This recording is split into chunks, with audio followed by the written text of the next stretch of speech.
I think we're going to get going right into the next session. So if everyone could settle down, find a seat.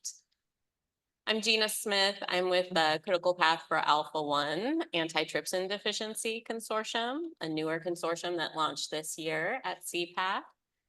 And I'm excited to facilitate this session where we're talking about innovative methods and approaches to navigating rare disease drug development and refining the use of data for uncertainty. We have a panel of industry, FDA, and patients to present to you. And I'm just going to give a quick overview of Alpha-1 for those of you not aware of what this disease is. So it's a little bit of a contrast to this morning's presentation and impact. I was really humbled to hear about the ALS and see the advocates on stage. Alpha-1 is a little bit of a hidden disease. It's genetic in nature, so you're born with it, but you don't realize you have it for many years, and kind of silently goes along and progresses until you start having issues, and then you face that rare disease issue of getting diagnosis. If you had a family member with it, you might have screening done, but many people go through that diagnosis odyssey and wait 7 to 8 years before they have that diagnosis. By that time, maybe their lung function or their hepatic and liver function has declined so much that treatment offers little benefit. So we have this issue with identifying the patients early enough. There's a lot of heterogeneity where there's a lot of different genotypes. There's the ZZ population, which is the most severely affected, but then you have lots of different geno and phenotypes that add to the heterogeneity. And you'll hear a little bit about some of that perspective from our patient on the panel today. So, and we'll contrast that with Sorin's consortium that looked at polycystic kidney disease and some of the solutions they found for that. And within the Alpha-1 consortium, we're looking at finding biomarkers that will help us to refine and optimize clinical trial design or patient selection. Maybe it's modeling efforts like we heard in the prior session. But we'll have a nice discussion today about some of the issues and opportunities to disease areas and using the example of polycystic kidney disease as well. I'm going to let Sorin talk for a second, and then we'll introduce our panelists. Thank you. Thank you very much, Gina. Good afternoon, everybody. I can talk like this, right? Yeah, great to be here. Again, very grateful to see all the involvement from the community, all the great talks we had the last couple of days, and you know, to see the power of collaboration and data sharing in the context of, you know, the neutral environment that CPATH provides, and you know, the story that Gina mentioned of the polycystic kidney disease consortia has really been the story of the power of collaboration, of stakeholders coming together, of sharing data, of building a patient level database, and you know, leveraging that to build tools that have impacted the field. And the one that I'm referring to in particular is the qualification of total kidney volume as a prognostic enrichment biomarker, and now as a designated reasonably likely surrogate endpoint. So again, the story of our consortia really lies in the power of people coming together and collaborating in this pre-competitive environment. So the session today, you know, builds on what we've been talking about the last 2 days, and hopefully, you know, the story of PKD and Alpha-1 will provide the backdrop as case studies that we can take lessons from it and build upon. So, you know, on this note, I would like to ask the panel to introduce themselves in no particular order, so we can start from here. So Kristen, want to go ahead? Hi, everyone. I'm Kristen Van Gore. I'm the U.S. head of the Global Regulatory Policy and Innovation team at Takeda. Hi, I'm Frank Serwick. I'm Chief Medical Officer for Spero Pharmaceuticals. Hi, Elisa Thompson. I am the Acting Director of the Division of cardiology and nephrology at CDER and FDA. I'm Kristen Hatcher. I'm the director of the Pediatric and Rare Liver Diseases at Global Liver Institute, and I'm also the oldest living diagnosed alpha-1 antitrypsin deficiency patient in my family at 42. I'm the Associate Director for Rare Diseases and the lead for the Rare Diseases team at CDER, the Center for Drug Evaluation and Research. And I'm also the Program Manager of the Accelerating Rare Disease Cures Program at CDER. Awesome. Gina, want to start with the first question? Yeah, thanks. So we're gonna start with the patient perspective from Kristen Hatcher. And I just have to say, I've heard her talk about her experience living with alpha-1, not only for herself, but from a perspective of watching her family live with it as well. And she speaks really eloquently and articulates kind of this area that I think we have not yet talked about today as to data that we miss and maybe isn't collected in the medical record or in clinical trial record or anywhere else. So with that, I'm gonna hand it over to Kristen to kind of give her experience living with alpha-1 and what that's like for you. Well, I was diagnosed after my father got very, very sick in his early 40s. My grandfather had already passed away. I had symptoms from, a young child, but it's really just random symptoms that I had. Then my father passed away about 6 years ago. We lived in rural Appalachia, and we were about 4.5 hours from the nearest hospital, which was Vanderbilt University. So my grandfather actually did enroll in clinical trials. He wasn't diagnosed, but they knew something was wrong with him. And he was trying to enroll in clinical trials. They were working him up at Vanderbilt, but he ended up bankrupting my family before he could even get diagnosed. He died in the year 2000, September 2nd, without a diagnosis at all. And then my father died, and my mother was a healthcare provider. They moved to Nashville, which, it's not really easy to do. It's not easy to pack up and leave, but it's necessary if you need to get treatment. And every hospital stay that he went in, she took notes right there with him. So there was EHR data on my dad, and then there were her notes. And I'm going to guarantee you she had about twice as many as the EHR did. But she didn't have anywhere to put them when he died. She just kind of has this information. And then I think about the droplets of Kristen, I like to say, that honestly are everywhere, but it's again, stuff I don't know what to do with this information. I am a part of 9 different support groups online, and I'm going to tell you, we post everything. We post our EHR data, we post questions, 23andMe results, our Fitbit information, and it's out there. We just don't know what to do with it. There are many things to me as an alpha-1 patient that are important that aren't being captured because no one asks me about it, and things that affect my everyday life that no one's ever even touched upon. But if you go to the different places that I store information about me, you'll find it there, and you'll find it there not just about me, but about all the alpha-1 patients in my support groups. Thank you. Thanks, Kristen.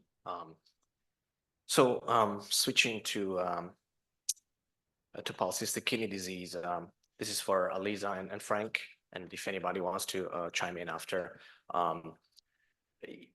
You guys have been part of the PKD consortia story of the ARC.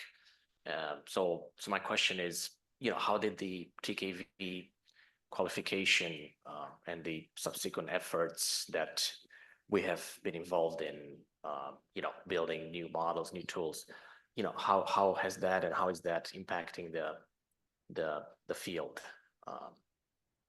Aliza, want to go All right, first? I'm going first.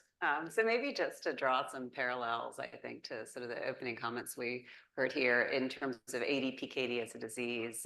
It's a genetic disease. I guess you could debate whether it's rare, just uncommon at this point. But it's certainly true that it's a heterogeneous course. In essence, it's a disease where the kidneys become very large.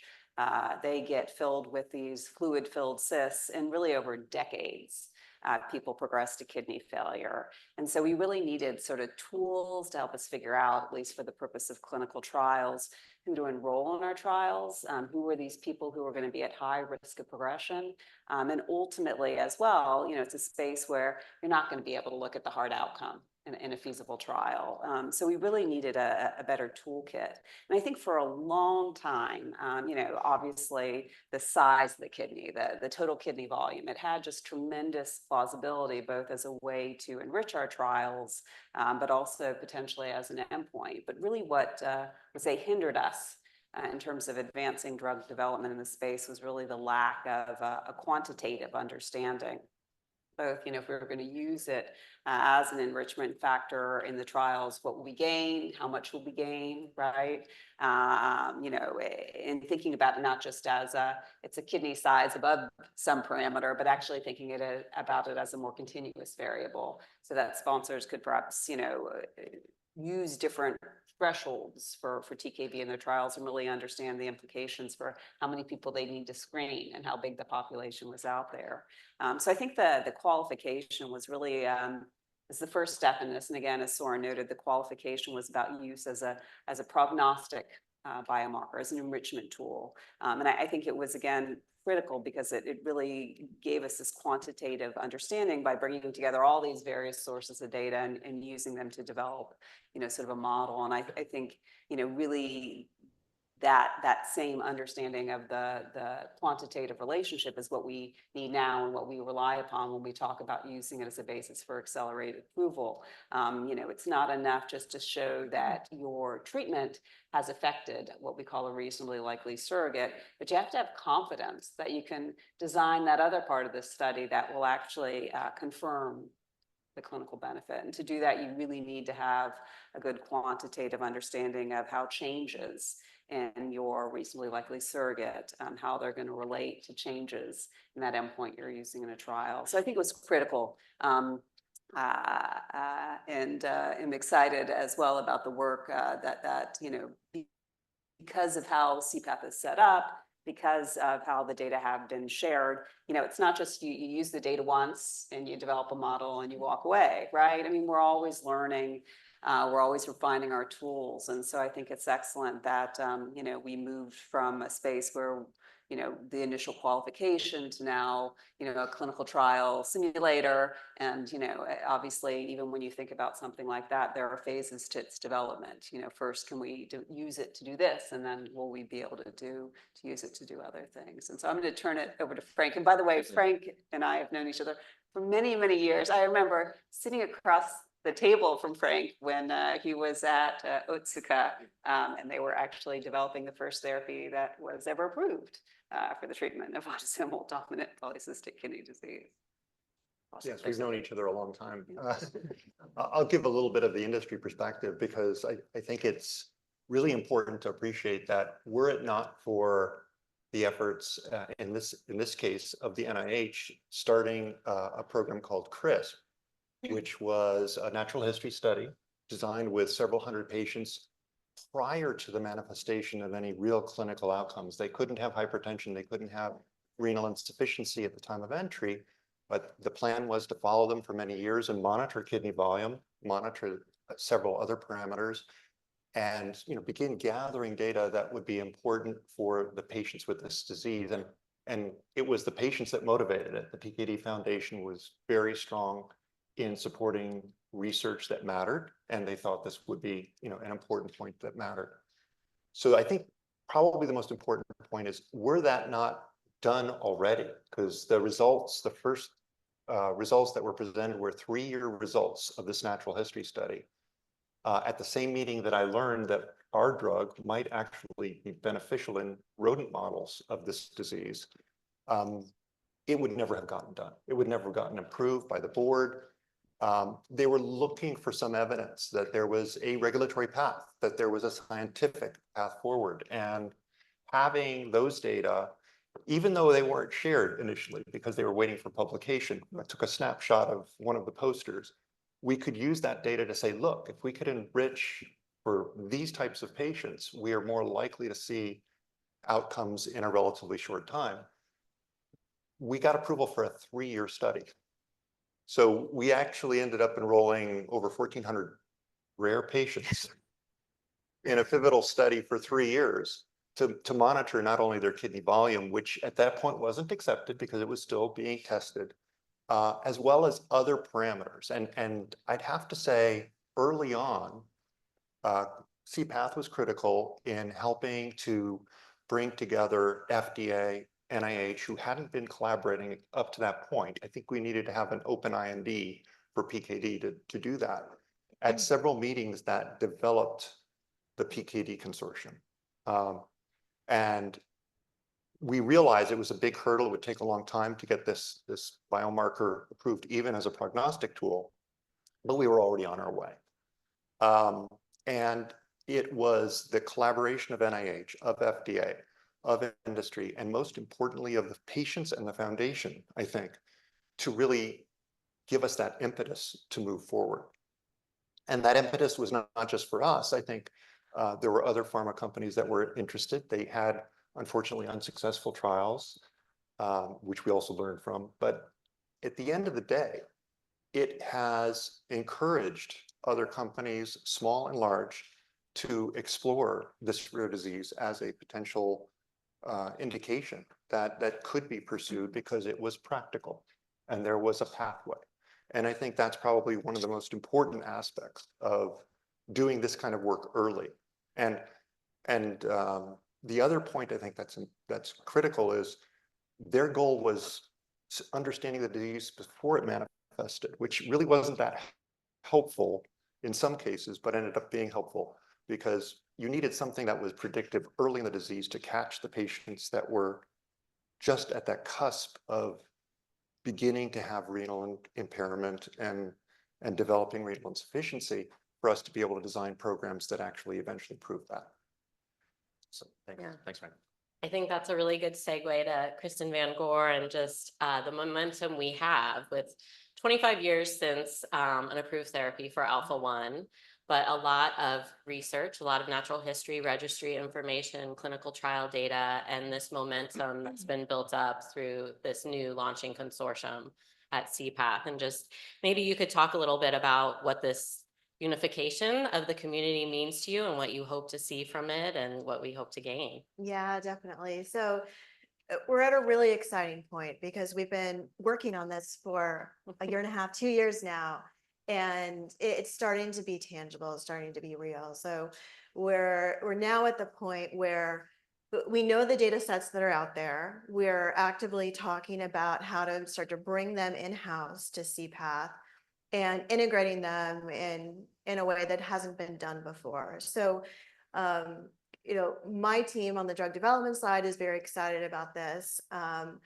I think it's coming at a really critical time in AATD drug development because any of you who follow this space, there have been a number of good candidates out there that have dropped out. And so it's painful. It's painful to kind of see these things look very promising. They drop out. There's a lot of placebo data out there. There's a lot of failed trial data out there. And now we have the opportunity to start to create the value proposition for people to bring those data together. And companies like Takeda, who I work for, who are still in the space, I think we have an important role to play to step forward and contribute our data as quickly as we can to pave that path and get people interested. But I do think it's a really important time to kind of stabilize interest in the field, especially when things get rocky from an asset perspective. But there are gaps, and this will be the first time we can really look at the gaps. Where are there gaps in natural history? What interim steps can we take that are going to be meaningful? You know, I think the prognostic biomarker step in the kidney space is really important. We don't want to get distracted by, you know, the shiny bright efficacy biomarker. There are interim steps that are really important to keep that momentum going. So it's just a really exciting time. It's been great to have everyone come together. The value of the monthly dialogue, the robustness of the conversations, it just, I mean, it means everything to me as a drug development stakeholder and hopefully others in the group, just to get the inspiration, the insights, the confidence that you're going in the right direction. It keeps things going. Thank you. That's fantastic, Kirsten. So speaking of real world data and evidence, I want to ask Carrie Jo this question. You know, how, and we've been talking about it the last 2 days, but, you know, from your vantage point, you know, how do we best leverage real world data leading to evidence, leading to, you know, new drug applications in the context of rare diseases? Yeah, no, thank you so much for this question because it's really important. We're in a time nowadays when everyone wants to utilize real world data. Everyone's generating a natural history study, a registry, leveraging EHR data, trying to pull data together in order to inform drug development. And I think probably one of the most important ways that real world data informs drug development is to inform the clinical trial so that you end up designing a trial that can lead to interpretable information at the end.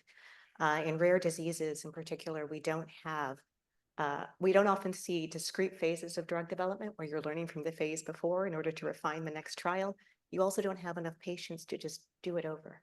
And that also delays, you know, anyone the chance to see a therapy that might be safe and effective. And so really we utilize it for, we love to look at that in order for you to inform your patient population. You have heterogeneous patient populations. You want to ensure you're enrolling the patients that will actually demonstrate an effect from whatever it is that your investigative therapy does. You also want to utilize that data and information to inform trial duration. One of the most challenging things is when you just haven't run a trial long enough in order to see the effect that you might expect. So, and then finally, selection of an endpoint. You know, how are you actually, what is the endpoint you're going to pick? Whether or not it is a surrogate of a clinically meaningful effect or a clinical outcome that will actually demonstrate that your therapy has an effect. So all of those are important. Other ways in which real world data is leveraged to utilize real world evidence in the rare disease space.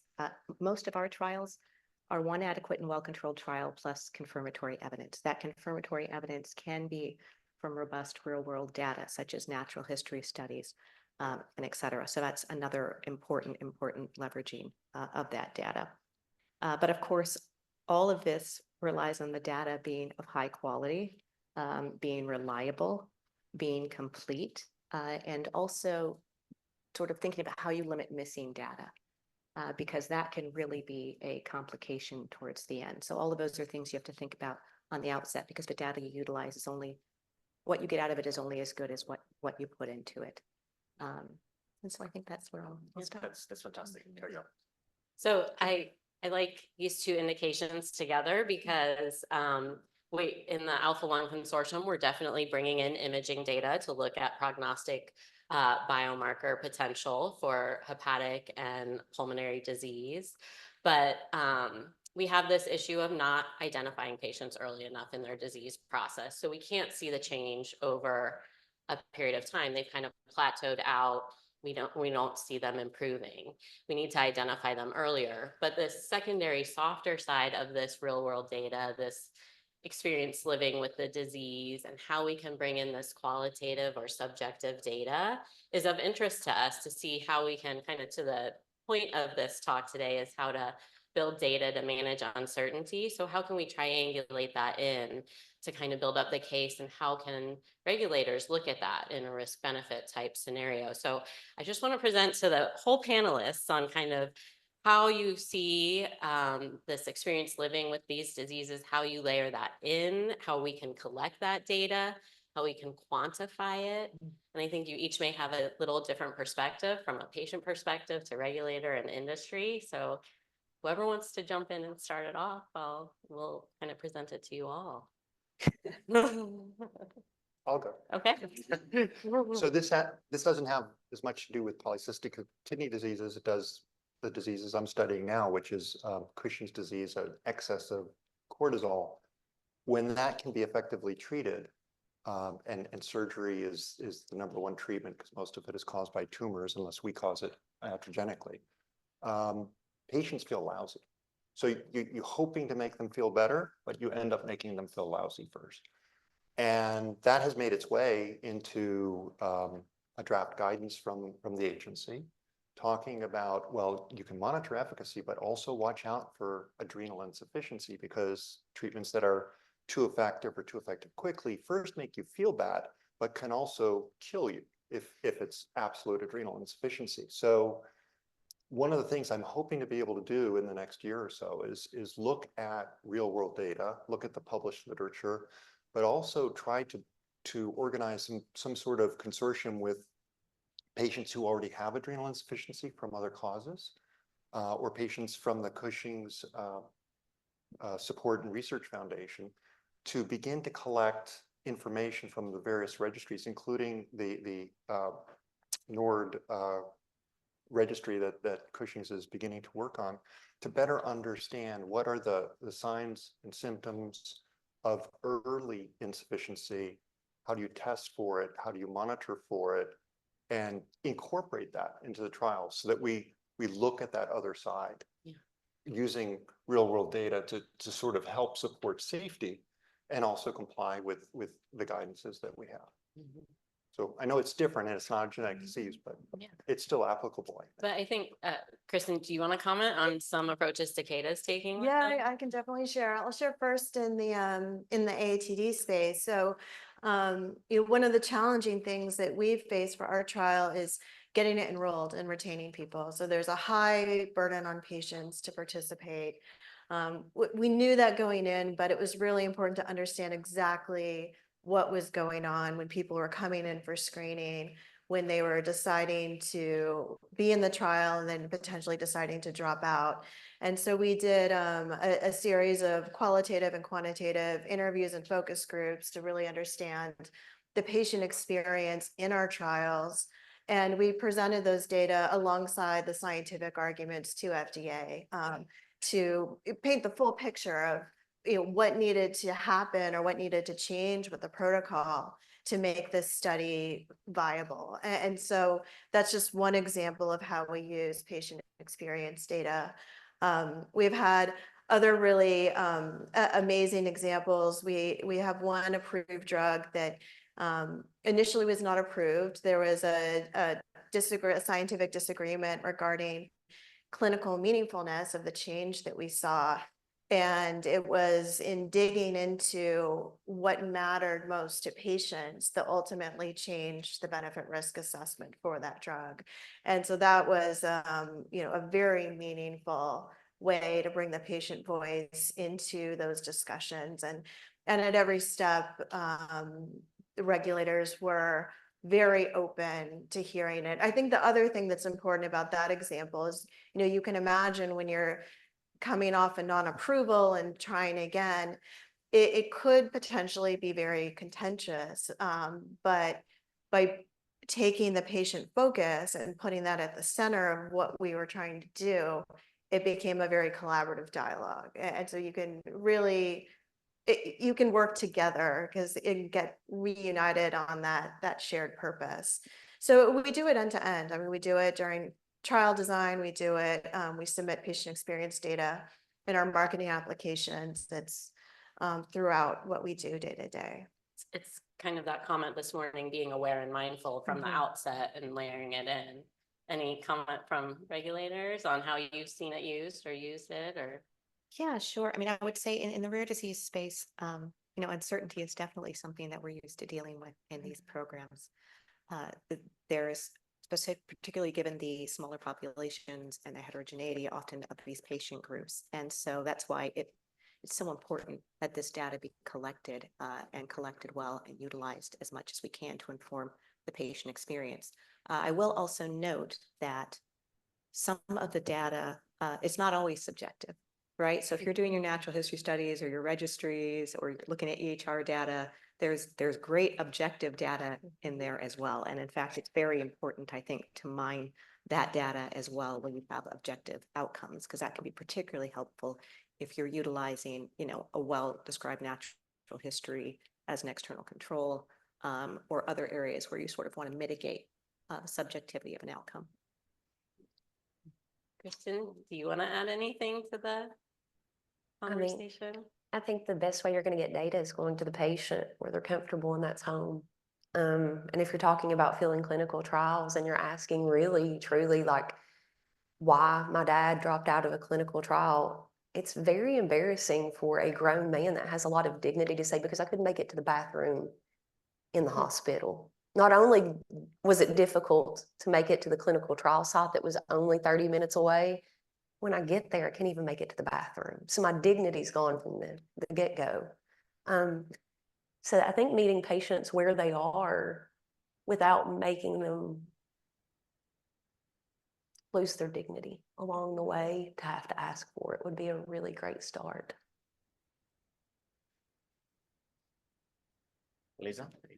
Sure, I'm happy. You know I'm gonna put you on this. Yeah, that's fine. Yeah, no, I would say, I mean, earlier we spoke a bit about how important it is to understanding quantitative relationships, but I think, as you noted, some of this is more qualitative. And I think, one of the big places, at least I see, that we get more sort of qualitative information is often from things like our externally led patient-focused drug development meetings. And obviously, there are other ways we get this, but I do think they have a tremendous impact on, when we think about unmet needs, when we think about how to weigh benefit and risk, and the sort of the tolerance for uncertainty or the tolerance for risk. I think all of this sort of more qualitative data can be very helpful. Also incredibly informative, and I think this relates to comments that two other members of the panel made, which is understanding what is an acceptable trial design and what is not. I mean, one thing we have in the kidney space is frequently people look at protein in the urine, right? And so sometimes you got to collect that via 24-hour urine. I mean, I can remember stories of people saying that they were, working their job and on the subway in New York City with their jug of urine, right? Like, it's just, you begin to realize how we design these trials are really not really conducive to making sure that the broad swath of Americans, with various, socioeconomic backgrounds can actually participate in them. So yeah, no, I think that these qualitative data can be incredibly impactful. And I'll just add to that, those externally led and FDA-led PFDD meetings can really be the substrate that we need on the company side to launch a quantitative patient preference study. So, it's very common for us to, go back to the voice in the patient report, go back to the PFDD meeting transcript, and then from there, take the attributes of our asset and design a quantitative study. If I could just add one more point, I think I already spoken this question, but I really want to underscore things that many of the panelists have said. The qualitative aspect of the patient experience is so important at the beginning, before you're even designing the trials, because that's exactly how you're going to figure out all of the aspects for which you're designing the trial for, and how to incorporate the patient and in order to enable them to participate and get the best information. So I really think that that's a critical component. Yeah, and we had a point exactly on that a couple of panels ago, essentially doing that before trial design, being aware of those preferences. So just Go ahead, Frank. just to comment on what you both said, I think one really interesting point, because the drug that I was working on for PKD caused a lot of polyuria. You would go to the bathroom a lot. So in our dose ranging trial, the question we asked patients was, do you think you could tolerate taking this drug for the rest of your life? Because that's what you would need to do. And it was a really informative question just to ask those patients. And now that I'm working on Cushing's disease, guess what? 24-hour urines for urine-free cortisol. But there are companies that make devices that are a little bit more discreet and nicer to use. So we're trying to adapt to the difficult, sometimes difficult ways we test patients by trying to listen to them and make it easier for them. So for Cushing's disease, it's urine-free cortisol, so many 24-hour collections. It's oral glucose tolerance tests. Yuck. And it's ABPM, something close to your heart, I know, but a lot of those as well. So can we use CGM for an oral glucose tolerance test instead of having the patient sit in a clinic for 3 hours and have bloods drawn repeatedly? Those are the sorts of questions we need to be asking ourselves. And then we need to ask the regulators, are these things okay for making the patient experience easier? Awesome. Let me go back to the data sharing point that I made, and and that is critical in the context of this collaborative ecosystem that CPATH creates. And when it comes to data sharing, as consortia, we hit roadblocks sometimes, and the informed consent roadblock that we have to navigate, especially when we're trying to acquire industry-led RCT type data. It can be very challenging. So is there, I guess, and this is for Lisa and Frank, and people can comment, but how can we adopt better practices to make sure that data doesn't get lost or just sits in a drawer and cannot be utilized for future drug development efforts? And this is literally what's happening to us with one of our, companies that we're interacting with, right? And that's obviously very frustrating, right? And that's not what the patient would want.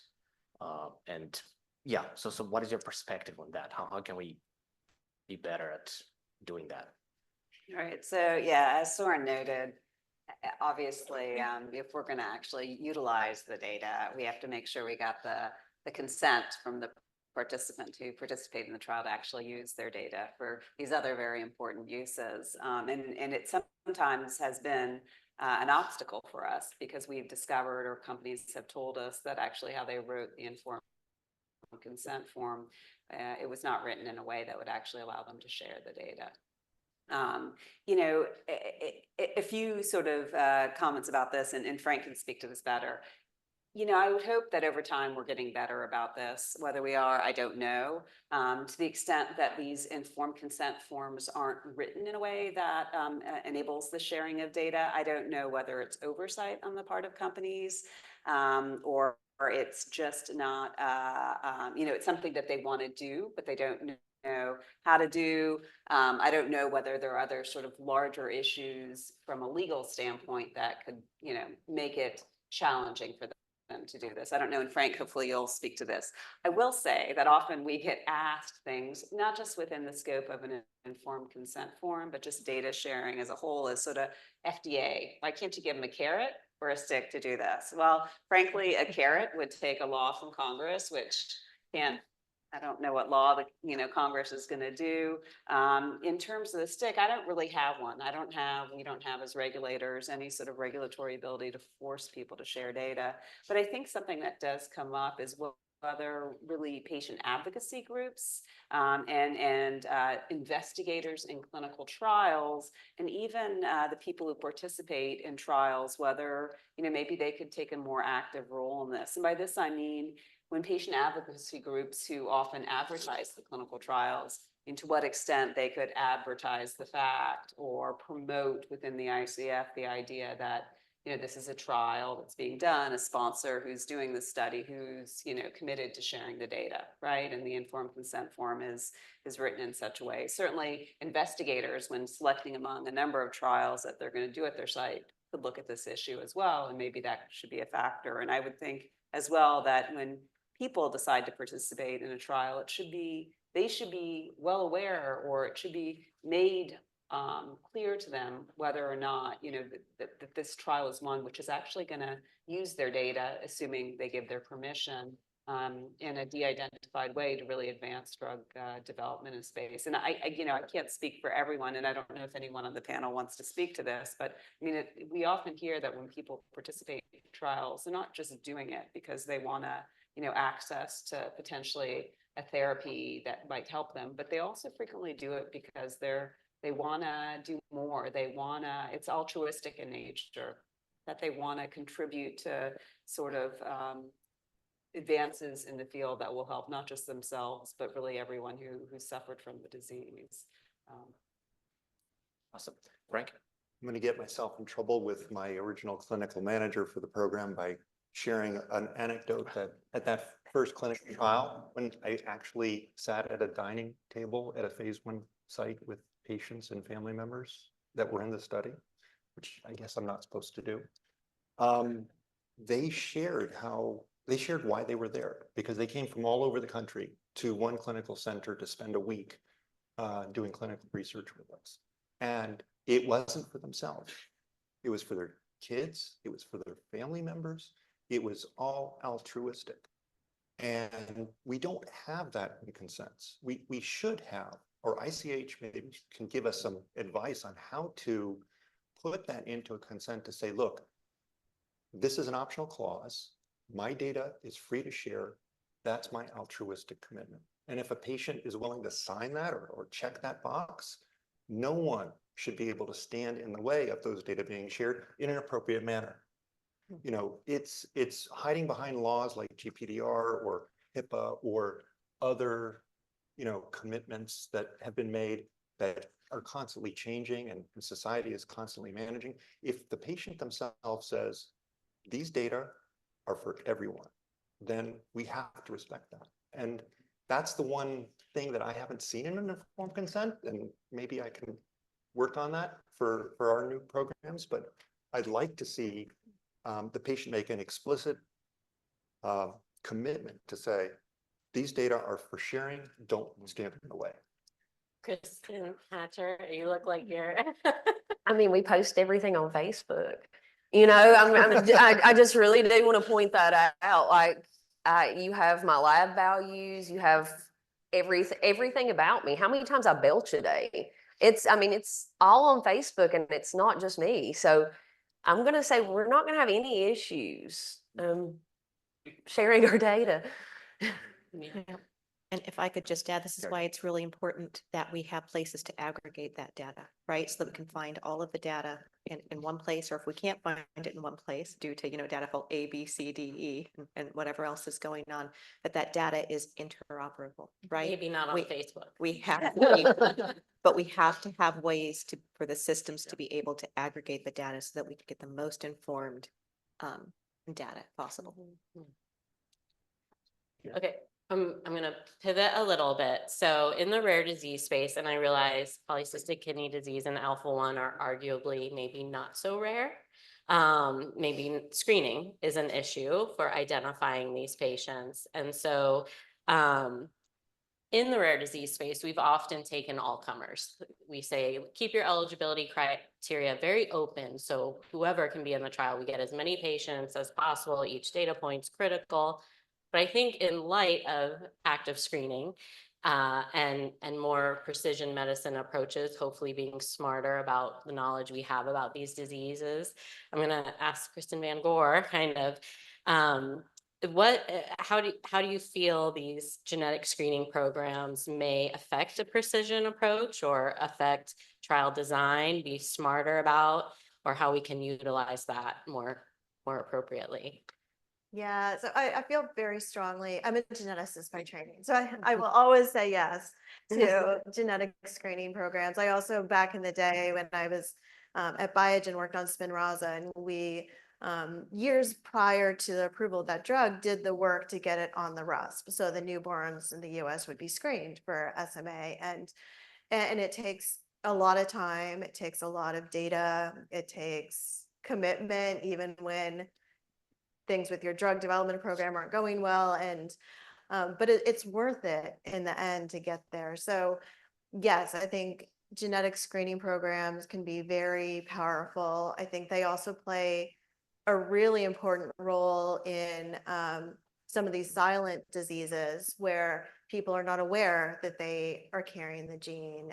You need to do some education, provide the resources so that people can get diagnosed. So there's just so many places where genetic screening and testing programs can really accelerate progress. I actually wanted to add a few things there. There, Joe, please. Because this is something I think about deeply as a pediatric subspecialist. I believe that, early screening and diagnosis, it's critical to a patient's care. It is both, terrifying but empowering to know what you have and what your options are and to sort of be able to navigate the world that way. But as a regulator, I think what you do have to be careful about, given genotypic and phenotypic heterogeneity, does just having the condition make you the right patient for the trial, right? So you really have to think about whether or not the condition has variability in whether there's mild or severe, manifestations, variability in sort of time to progression, right? Do some people decline over a long period of time and others have a more rapid progression towards morbidity and mortality? Those are all really important things to think about beyond just having the condition as to whether or not the patient is right to enroll in your trial based on what your therapy does. Awesome. I think for PKD, I mean, PKD is, when we say PKD, we're talking about a myriad of cystic kidney diseases that have a number of genes that cause this phenotype. And they all have different prognoses and different patterns of development and worsening. So I think genetics is very important. And your point, Dr. Califf actually made it yesterday as well, that other genes will interact and influence the progression. And so just having the gene itself isn't necessarily sufficient. So having a biomarker like the total kidney volume is actually quite useful, because even within a family, someone may progress differently than their brother or sister because of the different background that they carry. So I think resilience is another important factor, because I think it's important in drug development, to use those patients that don't progress as rapidly to try to understand what you could do about it. And I think that's a really interesting concept, that we should be looking for more drug targets that are driven by resilience genes, or genes that modify the expected outcome that a genetic abnormality might have. So combination of biomarkers, genetics, environment, everything. Yeah, that's the problem with alpha-1 too. It's more complex than just a genetic marker. Yeah. Okay. Awesome. We can open it up for questions. Yeah, and see how it goes. Hopefully there will be questions. I see a hand raised there. Hi, heard a lot about heterogeneity, over the past few days, and our disease is just lousy with it. And I'm thinking of changing the name to heterogeneity. But we heard Dr. Califf the other day say, that there's factions out there that want to get rid of the bar, and how necessary the bar is. But if you have patients that currently respond differently to any number of therapies they might be seeing, whether it's a cocktail of some sort, but you get into an actual therapy, a gene therapy, an ASO, something like that, how does the regulatory community and even industry shine upon something where you're going to deliver a trial design that has multiple bars, right? We expect progress, we expect a halting, we expect a slowing of severity, but that change based on the therapy might be different patient by patient. Is that a delivery, like an analysis and a data set that we could provide that would be reviewed in that type of setting? Or are you generally looking for that consistent bar that each patient would have to cross over? So it's a very, very complicated and complex question. I will try to answer it to the best of my ability. So for these heterogeneous populations, which might have different clinical manifestations, different experiences, and you're treating sort of at the base level, and so you're not quite sure what bar how they're going to improve. Everyone might improve differently or whatnot. There's different ways that you can combine endpoints, multi-component endpoints to take a look at in one trial.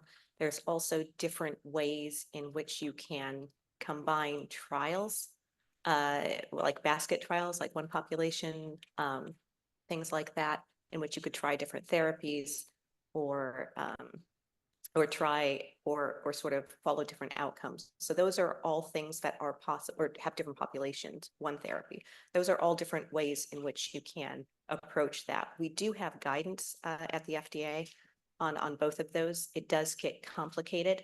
And I think it kind of, again, brings us back to, it's so important to try and understand as much as we can about the natural history so that we can put the right people in the different parts or measure the right outcomes for each aspect of those heterogeneous populations.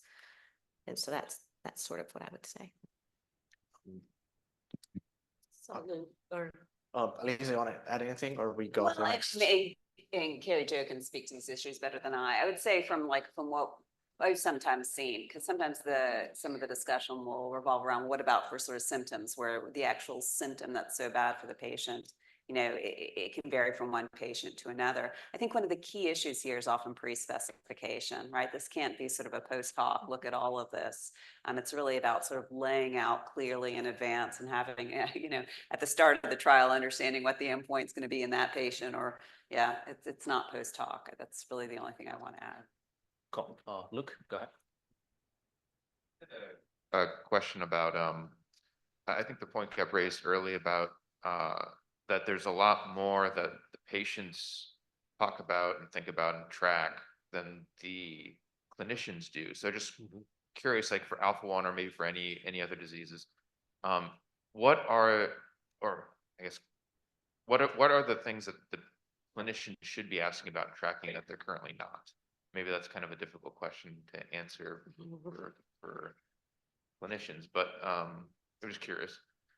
I mean, actually, I do have an opinion on this. Our gastric symptoms, and it's not just with alpha-1. I'm noticing it. I work across liver disorders, and we get a lot of me too moments. Like when I'm talking with a PBC patient, for example, and I'm like, oh my gosh, I'm having this issue. And they're like, me too.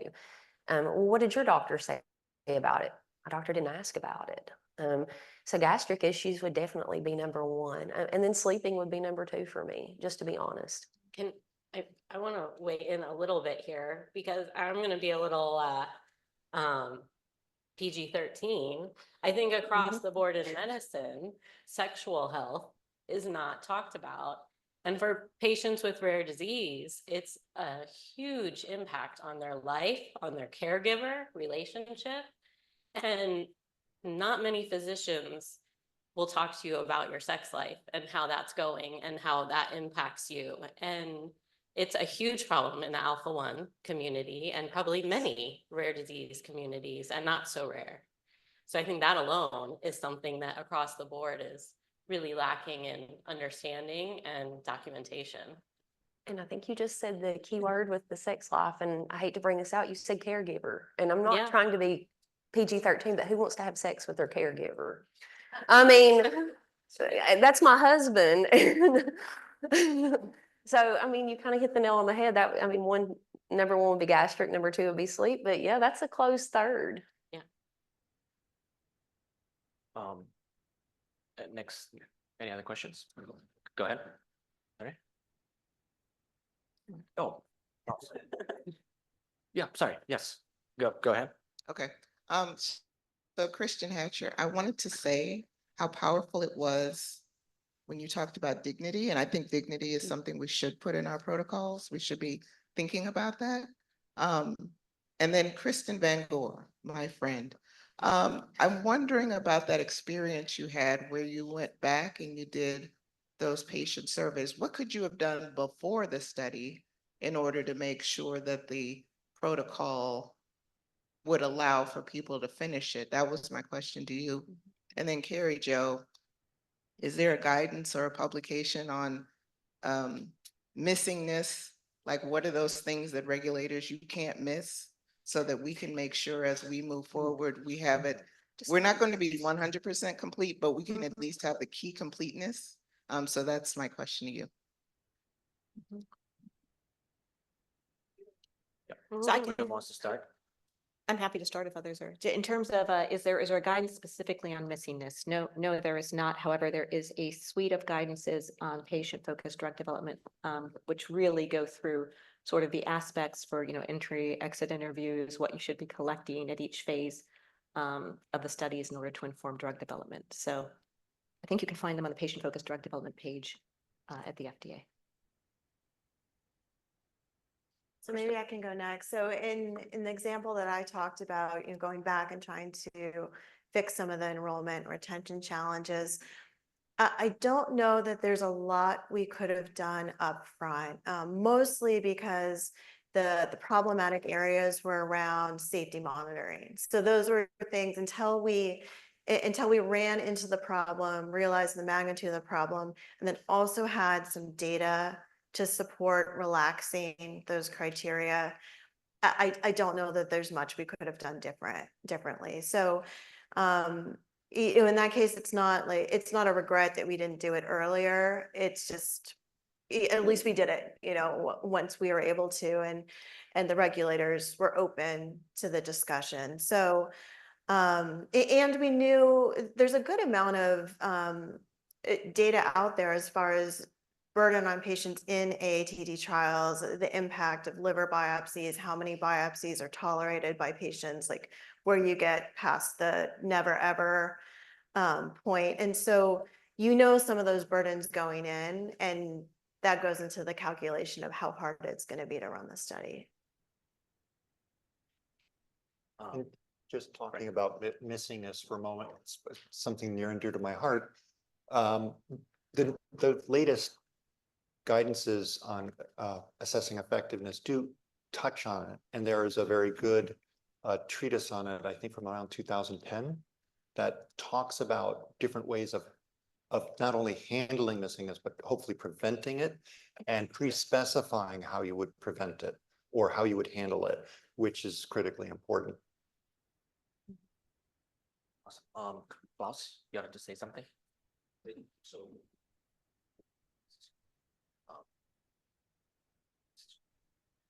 No, can't hear. Okay. Yeah. In the spirit of connecting the dots, I want to start with something that you saw Kristen display in spades. The bravery of the people that have the conditions of opening up and putting their lives out there. That links to the fact that in this societal pressure that we were discussing with Patrice about the pressure for data privacy versus the pressure for data sharing. What he discussed, I think, is part of the solution, but you brought up another part of the solution, Frank. The fact that it's not just about making sure that it's an opt-out to not share data, but that the opt-out option is presented also with the full-on altruistic component in that messaging about consent. Because then that will help with something that Lisa brought up about pre-specification of things and the heterogeneity. And it's not like the way to handle those pre-specifications is not like just it's a rigid bar. It's a well pre-specified range of tolerance for that pre-specification, because that links to something that Christine brought up about how you cost out the trial, because the costing of the impact is not just about, the biomarkers and the visits and the assessments, but the attrition cost and the negativity for that. But then Carrie, you brought up the thing that ties it all together. The fact that you need to understand the context of use for the different solutions that you're going to be proposing, because that also tells you the tolerance band for the evidence that you need to generate.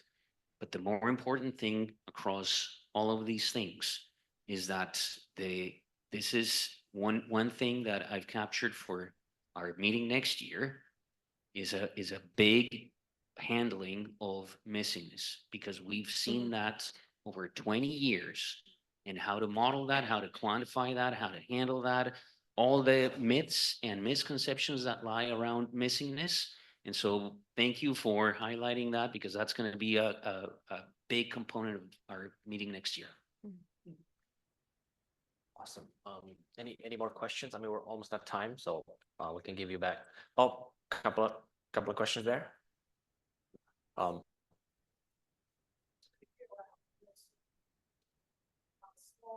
Freestanding clinical research center we exclusively deal with lysosomal disorders. And the question that I'm going to ask is about the collective of FDA industry here. So I do several protocols on the same disorder. So when I receive the protocol, I know what's going to work and what's not going to work. Okay. The problem is the sponsors quiet, they don't listen to us at the beginning until the things are actually put inside. But this is not my concern here. So when we receive a protocol, inclusion exclusion criteria or the safety follow-ups can be quite different for the same disorder and for similar trials. I mean, not the trial, but the products. So I just want to know, what is the consensus, and can there be a consensus, like one protocol does blood draws every week, the other one every 6 months?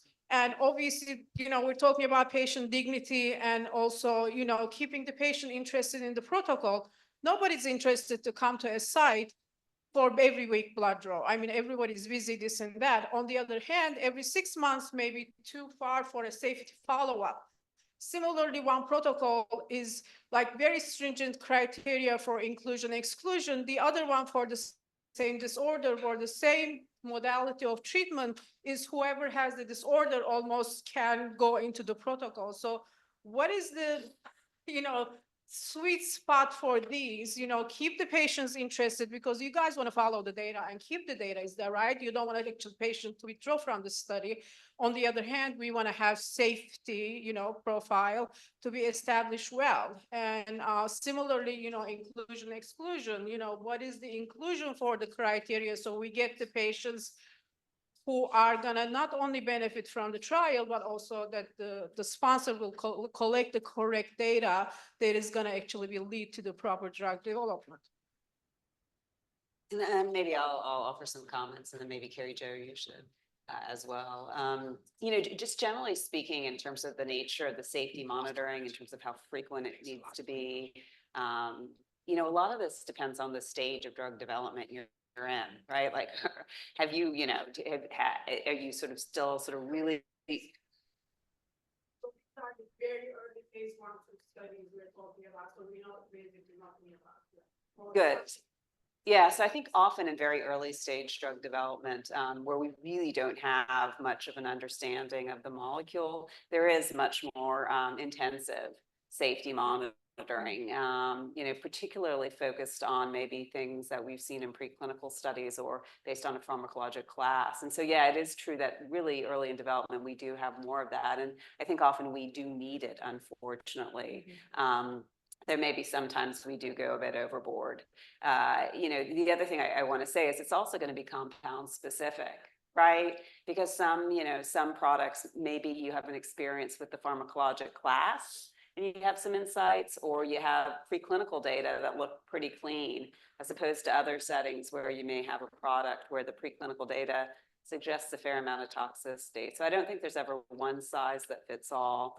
I do think that as reviewers, I think our reviewers often focus on, is the safety monitoring enough? I don't know that they often early on say, oh, actually, they could scale back here, right? Which is not to say that sponsors couldn't scale back, but I don't know that we often send out comments like, seems too much. This seems really burdensome. And I think that's just because we have such limited time, and we're often focused on sort of like, not missing, right?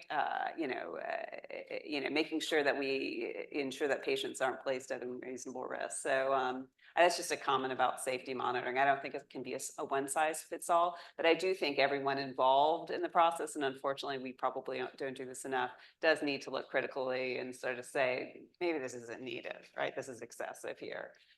In terms of the eligibility criteria, I think the same considerations hold in terms of why it's not a one size fits all. It's because some drugs can be very toxic, right? I think sometimes that impacts it. I do think as well as we move from early phase to later phases of drug development, we always try to expand our eligibility criteria as we get a better understanding of the toxicity profile of the drug. But Carrie Jo should opine as well. Yeah, no, of course. I think you've really stated it well, Eliza. I think the one thing I would add is one of the things that happened during the COVID times is that the FDA got much more open to decentralization of trials. And in fact, we have put out guidances on how to do that. So in terms of reducing patient burden, one would hope that we are also, looking at how to make it possible for people to participate in the trial. Because coming to a site when you're not living right down the road, once a week for extensive tests is quite a burden for the patient, particularly in the early phases of trials. Yeah, sorry, thanks so much, guys. I want to thank the panel for the expert opinions and I want to thank Gina. And I want to thank for your attention and for the questions and let's get some coffee. Thank you.